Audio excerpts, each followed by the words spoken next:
నమస్తే అండి. ఈ మధ్య కాలంలో చాలా మందికి వస్తుండే ప్రాబ్లం ఏంటంటే కంటి సమస్యలు. కంటి చూపు మందకిస్తుంది, సరిగా కనిపించట్లేదు, మబ్బుగా అవుతుంది, డిస్టర్బ్ అవుతుంది అంటారు.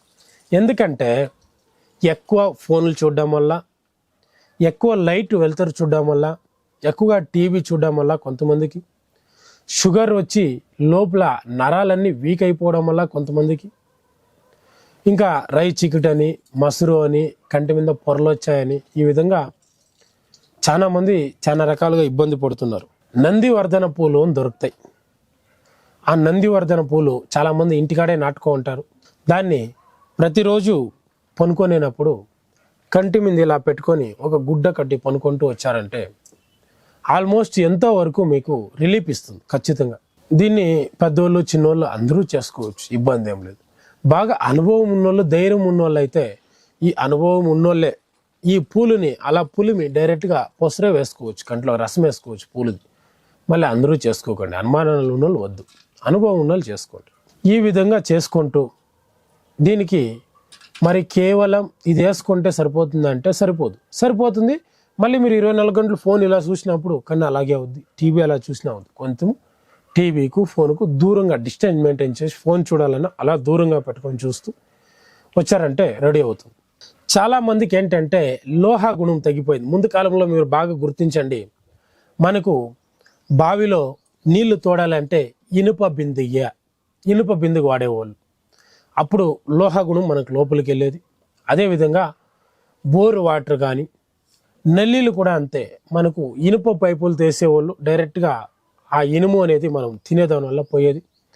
ఇది ముందు కాలంలో. ఇలా కాకముందు కూడా మనకు ఎలా దొరికేది ఈ లోహ గుణాలు అంటే, ఇప్పుడు 101 రకము కూరాకులు, ఆకుకూరలు వాడేవాళ్ళు. అందులో తామ్ర గుణము, ఎండి గుణము, బంగారు గుణము, లోహ గుణము, ఇలా అన్ని రకాలు ఉండేవి.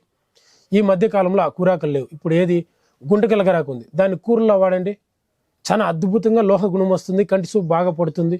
ఉసిరికాయలు వాడండి, కంటి సూపు బాగా వస్తుంది, మీరు వాడట్లేదు. అదేవిధంగా ఆ గుంటకెలగరాకుని పౌడర్ని చేసి తేనెతో మైనం చేసి మాత్రలాగా రోజు మింగండి, వస్తుంది. పాలతో వేసుకొని తాగండి, అద్భుతంగా వస్తుంది. ఇలా ఎన్నో మొక్కల్లో మనకు అప్పట్లో ఆహారమే ఔషధంగా పనిచేసేది. ఈ మధ్యకాలంలో అవన్నీ లేవు.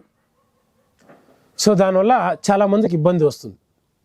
మీకు సాధ్యమైతే గుంటకెలగరాకు, నేల ఉసిరి, అదేవిధంగా మనకు సరస్వతి ఆకు అని దొరుకుతుంది, దీన్నే బ్రాహ్మి అని పిలువబడుతుంది.